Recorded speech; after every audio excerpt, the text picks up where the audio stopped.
Wake up. The future is upon us. Who will define it? Who will defend it? Who will explore it? Who will celebrate it? Who will change the world and change themselves in the process? You will. This is the University of Oregon.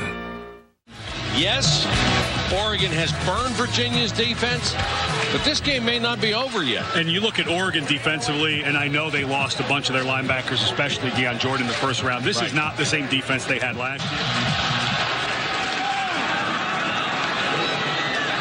Shorter kick this time taken by Shepard. And he's cut down to 21. Let's take a look at our Pacific Life game summary, Ed. It's exactly who we talked about in the open. Marcus Mariota, the very first time Oregon, as the ball goes 80 yards and just shows the speed, runs right by the safeties of Virginia. And then, of course, De'Anthony Thomas gets going, is running the ball, having some trouble inside, so then they decided, well, let's take number 6 and bounce him outside. He outruns the safeties of Virginia. And then Braylon Addison, a guy who maybe doesn't quite have the speed of some of those stars, but awfully good in space, gets in on the end. Virginia going for the home run on first down, and a step overthrown intended for Adrian Gamble. Cross will get about 3 yards. All right, Janine, big third down here as they would like to keep this opening drive of the second half alive, and Watford just has to throw it away. They try to come after the kicker, and he gets off a poor punt as a result of it. And Oregon with the hurry up. And it's Thomas. Thomas again on that option read look. What a cut. Gets to the outside, steps out of bounds. The right tackle guy with a ton of talent. Watch this block on the outside. Good hands inside. And as the defensive end goes down inside, outside linebacker Daquan Romero just shoves him right in there. Pressure. And Mariotti trying to keep the play alive as long as he could before he threw it. One of the few times he has felt pressure. Quarterback keeper straight up the middle. Same kind of play he broke for a huge gain in the first quarter. Defensive end Eli Howard came crashing down and nobody was home. It was called that way. Nobody home. Mariota throws to the 1 yard line just past Huff.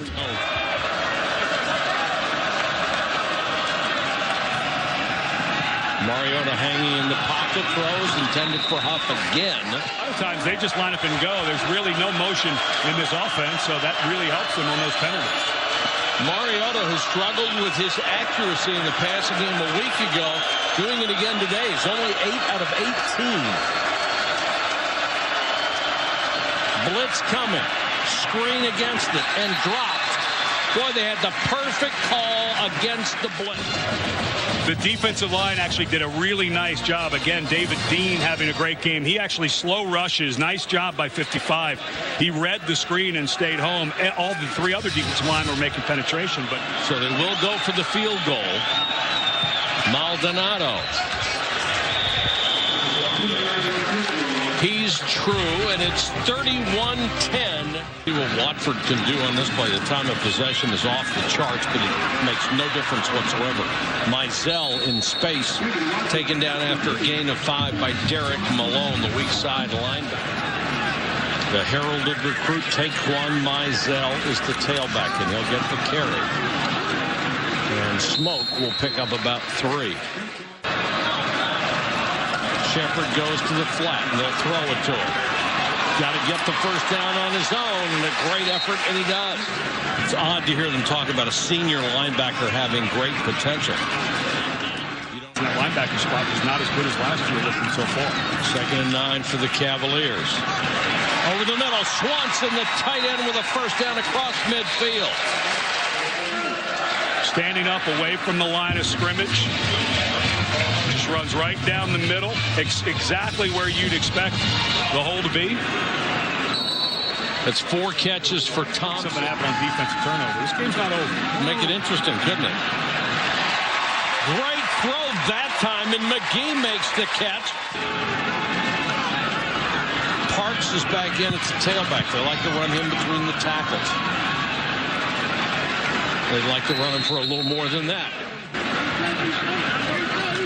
Watford fumbles it and drops on it. 10th play of the drive. Mizell cuts it back, breaks the tackle. Down to the 38-yard line. That'll bring up 4th and 11. While to develop. They bring the 4th, and the pass is intercepted at the 25-yard line. Great coverage by Rodney Hardrick. It's a statue of Meriwether Lewis and William Clark, who spent 3 years going from Central Virginia to the state of Oregon on one of the famous Lewis and Clark expeditions. You really have to go to want to get there if you're going to take 3 years. How long would it take Oregon with this offense to get across the Lewis and Clark Trail these days? 15 seconds.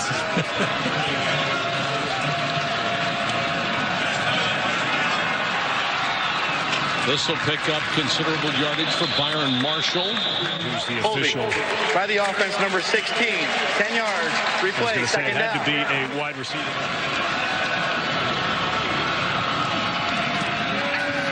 Mariota taking his time under pressure, throws over the middle, and Braylon Addison makes the catch. He'll be about 2 yards shy of a first down. A little odd. And look at how quickly they get this play off. And very close to a first down is Marshall. Stopped by Romero. Don't think about big plays. Don't think about anything other than what's the rhythm of our offense, and pick up a first down and keep going. Mariota with a fake and then throws to Keenan Lowe. And Lowe inside the Virginia 40. You've got to hand it to the Oregon players, particularly the linemen, to have the discipline that they do to get back to the line of scrimmage, to get in their stance and be ready for another play that quickly. But it's everything in the program is suited to that. So the strength trainer actually trains the offensive lineman on how to run faster. They spend time doing everything to get faster. Thomas back in the ballgame on a sweep. Blocker in front. Used it very well. Picked up 10. He had big Hronis Grasu, 6'3", 297, the center pulling, and a very patient run by a very fast running back. It's really hard when you're snapping the ball to then back out. It's almost a little dance step that Grasu uses to back out of that. Not much of a block, but he's had a couple of really nice blocks on outside runs too. Thomas again. Stiff arm picks him up 2 yards. Romero, another tackle. I will say, and I still do think that Oregon is not quite as good in the inside run game as they were last year for obvious reasons, but that's the second time I've seen DeAnthony Thomas use a stiff arm. I would say for a small guy, he's got a pretty powerful one. It's pretty tough. Yeah. 5 down, 171. He'll stick his nose right in there. Nice throw that time by Mariota. And he got it to Huff. So hard for a defense when that looks like just a normal pocket pass, but there's an entire run action that the linebackers have to honor every time. Don't blink, you'll miss it. Byron Marshall this time.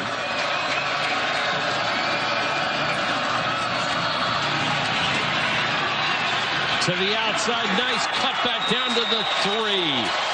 DeAnthony Thomas, and it's a touchdown. His 3rd score of the ball game. Anthony Thomas' change direction it's as good as I've seen. I played with a guy named Napoleon Kaufman at the University of Washington. Oh, yeah. And this guy may be even in change of direction quicker than Napoleon was. They will kick it conventionally. 8-10. Number 2 Oregon has extended its lead to 4 scores, trying to put this game away. Khalid Shepard has some room to run. Blockers in front. Cut out instead of... Virginia starts from its own 28. Watford under pressure. And he was blasted and lost the ball. Tony Washington. And a recovery for Oregon. Defensive end standing up. 3 down linemen. They use that other defensive end as an outside linebacker. It was just good hand play by Washington. The right tackle, Whitmire, went to reach for him. He slapped the hands right at the right time.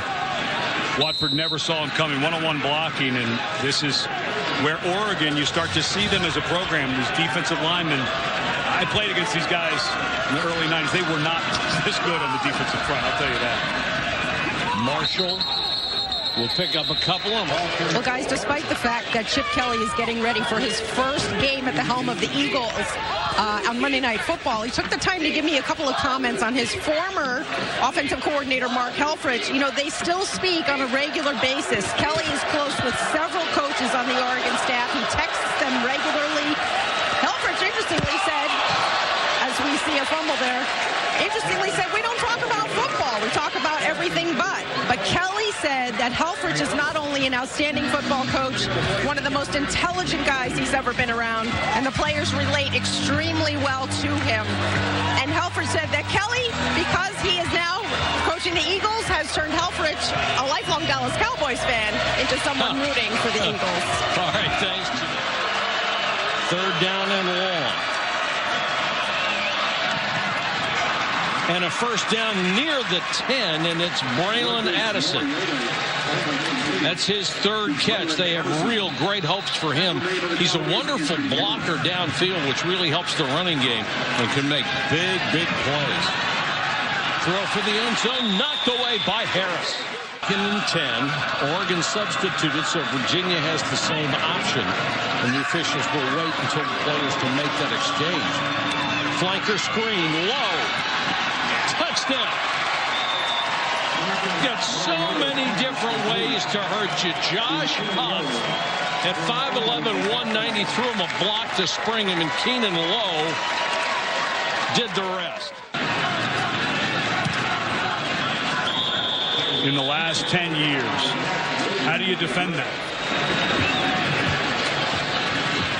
Oregon now having its way with the Virginia Cavaliers. The Ducks are up 45-10. And Shepard are deep, and they'll take a knee. You know how much respect I have for John Tenuta as a defensive coordinator. I think he's one of the best there is. He said, well, they haven't reinvented the game. They haven't reinvented the wheel, but I'll tell you this, they put better tires on it. Offenses are not just misdirecting using the width of the field, but they're also using the vertical stretch of the field, unlike those old offenses.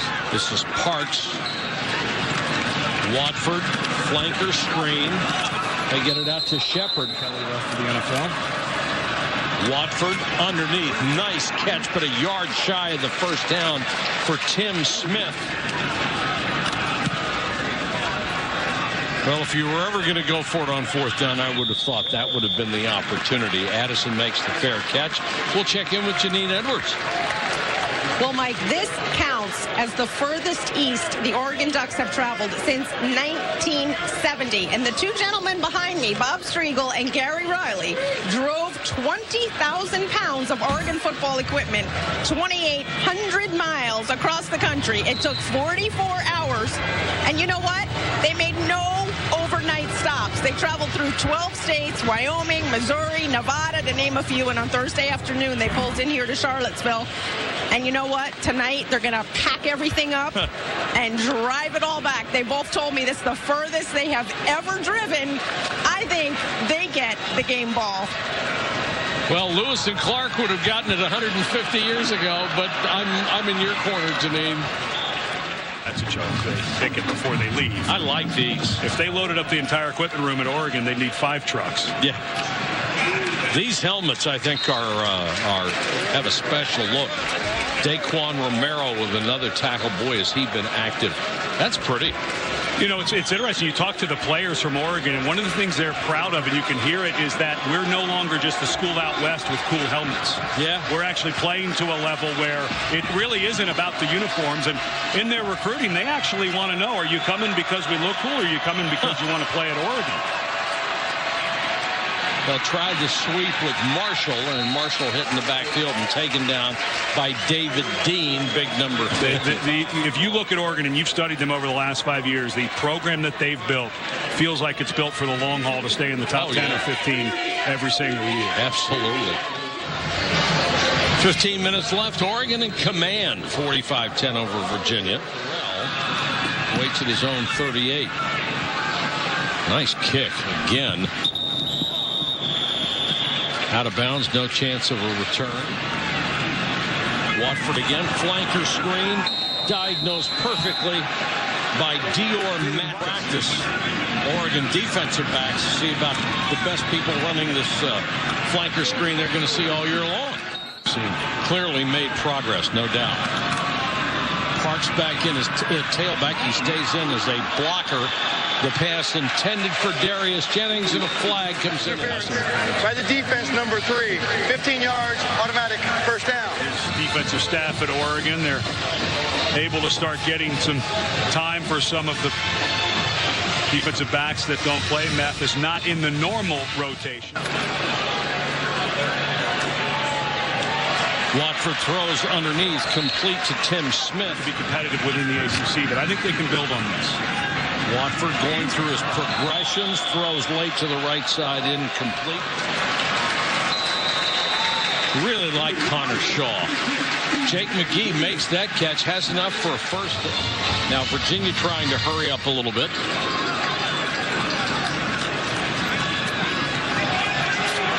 All day. And now Watford will get what he can. You can also see he's got his head on a swivel. He's going through his reads. If his primary's not there, he's looking for somebody else. E.J. Scott, nicknamed the Squirrel, makes the catch. E.J. Scott came out with a Twitter handle, Feed the Squirrel, because he wasn't getting the ball. That's his first catch. They're looking for another one. Winter's coming. Watford over the middle. This one knocked away, and good contact. Even if it's a click early, they're not going to throw it. Watford again underneath to his tight end. McGee, been a busy fellow. He'll have a first down. As the season goes on. Little toss to Parks. And he's inside the 10. Improvement was made. Blitz coming. Watford throws. Touchdown, Dominique Terrell. Watford handled himself very well there. Just stood in the pocket. There were fouls by both teams on the play. Pass interference by the offense, number 83. Personal foul, roughing the passer, contact high on the quarterback. By the defense, those fouls offset. Replay, second down. Pick a defender. Yeah, that's a pick. You have to at least attempt to avoid the defender, and that time he made. Whoa. Well, to me, that's not a penalty. They're trying to build. They're trying to build a defense where with 3 down linemen, they can control the 5 offensive linemen. That's the goal for. Let's come. Fourth quarter, Watford looking in the end zone, picked off by Dior Mathis, and this play takes a long time. So I have some time to tell you that, UVA was conceived and designed by Thomas Jefferson in 1819. It's located in Charlottesville, Virginia. Dave Matthews Band was formed there. Edgar Allan Poe called it home once upon a time. Quote the Raven, sorry Cavs, this game's over. But great tackle there by Jay Whitmire, the big offensive lineman, knocks the guy out at the 3-yard line. Offensive tackle who would not give up. A return of 97 yards. It was actually more, but the NCAA only recognizes from the goal line to the spot, not how far it's in the end zone. I actually give a lot of credit here to the quarterback, David Watford. Watch Watford coming down, makes Mathis change direction, stays on his feet, and makes Mathis try to outrun him and slow down. And while he slowed down, big number 77, Whitmire, was still tracking, and there is no way that Mathis is going to be let off the hook tomorrow in film when his defensive mates see that he was tackled by a 300-pound offensive tackle. Jeff Lockie is the new quarterback, and the new running back, Thomas Tyner, the 5-star recruit out of Aloha, Oregon. And when we talk about kids coming out of high school with big reputations, let me throw a number at you. 643 yards and 10 touchdowns. Doesn't sound like much, but that was one game. 643 and 10 and in one game. All of the Oregon fans who are still here are so happy to finally see number 24 on the field. Young man sprained his ankle during training camp. There was a penalty on the PAT for Oregon, but this young man came in as a huge recruit, 10.35 in the 100 meters at 211 pounds. And the coaches said it's not been since 2007 with Jonathan Stewart, who was an All-American, that we've had this combination of size and speed, and not bad. First carry of his collegiate career, 6 points. Not bad. Oregon converts, and the Ducks certainly by now put it out of reach. Beautiful Monticello just outside of Charlottesville, designed, built, and lived in by Thomas Jefferson, the third president of the United States. And Scott Matthews, our producer. High pick in the American history draft. I would think Lincoln would have to go first, maybe Jefferson second. That's Oregon's new quarterback, Jeff Locke, the redshirt freshman out of Alamo, California, and Thomas Tyner will be his running back. This is the kid they have waited to see. He's already had his first carry go for a touchdown. Overall, I know you cited some things that you thought Oregon could work on, but overall, does this look like a national championship contender to you? I think it does, because I think all the teams at the top have major flaws. I think Ohio State's defense is going to be suspect a few times this year. Alabama's offensive line against Virginia Tech, they didn't look False start average. by the offense, they looked number below 62, average. 5 yards, second down. Well, they lost a lot of talent on that line, too. When you saw who they lost on that offensive line, and we saw it against Virginia Tech. But that middle of the schedule at Washington, who looked good against Boise State, but let's wait to see how good Boise State really is. And then UCLA, who obviously is on the upswing under Jim Mora Jr. It's a tough schedule in conference. And, of course, Stanford, another team in the northern part of the Pac-12 that seems stuck in the top 10 for perpetuity, at least for the next few years. And Stanford, of course, the team that broke their heart a year ago. Mm-hmm.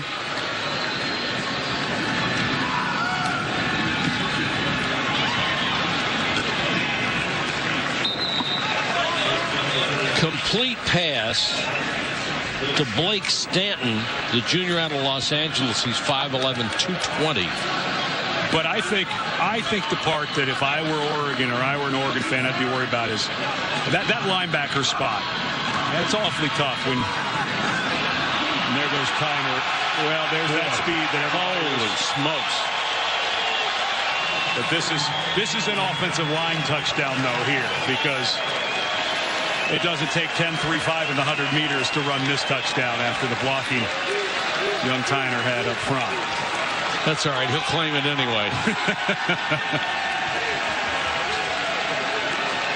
Backup offensive line in. Nice block by true freshman right tackle Cameron Hunt in there for Jake Fisher. So a lot of young guys. But and talking to Nick Aliotti, the defensive coordinator from Oregon, that's his concern, is that linebacker. I think a team like Stanford that can run it, they could start to wear this group out potentially. Well, Tyner's only played 2 minutes and 12 seconds in his career. Not a bad start. 51 yards and 2 touchdowns. Just as advertised, I guess. Huh? Jake Rodriguez will get a chance to play. He's out of Rockland, California, 6'3" freshman. And Oregon's still trying to figure out who's number 2 between Rodriguez and Locke. So Rodriguez now getting his run.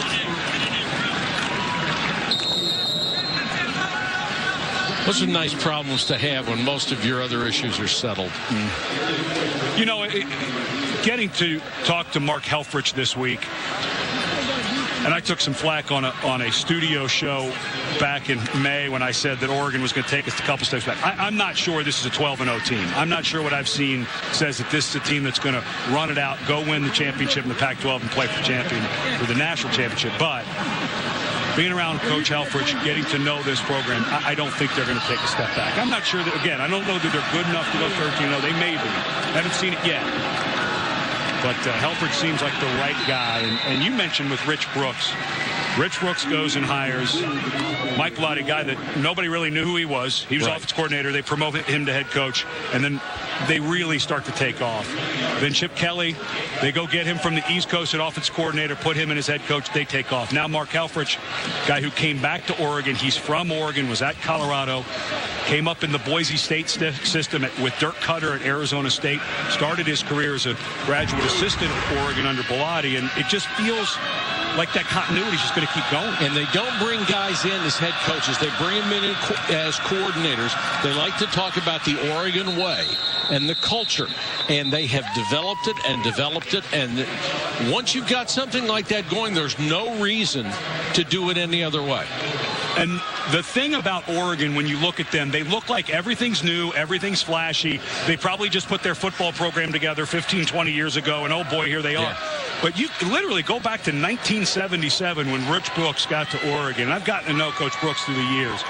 You can't say enough about the program that he's built and the durability of it. Yes, they have made improvements, huge improvements in their stadium, in their infrastructure, with their training facilities. The uniforms obviously are special and a big part of this, but it goes back to that base built by Brooks. Off to the Ducks. They came in here and run their record to 2-0. Virginia very hopeful after a win over a good BYU team. But as we said at the beginning, those Cougars and these Ducks, an entirely different animal. These Ducks, I'm a University of Washington graduate. These Ducks are so much different than what we had in the 80s and 90s. This is a really impressive program that has been built out in Eugene. How about, let's check in with Janine. Coach, congratulations. How does it feel to be 2-0 as a head coach? Well, better than any other number, I guess. But a great effort by our guys. I thought we played really, really hard. Didn't play as smart as we need to going forward. Incredible representation by our fans here today, and a good win. It'll be a short ride home.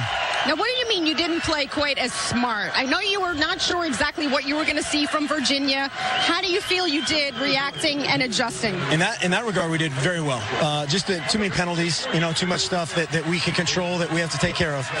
But it's always more fun to correct it after a win than after a loss. Thanks, Mark. Congratulations. All right.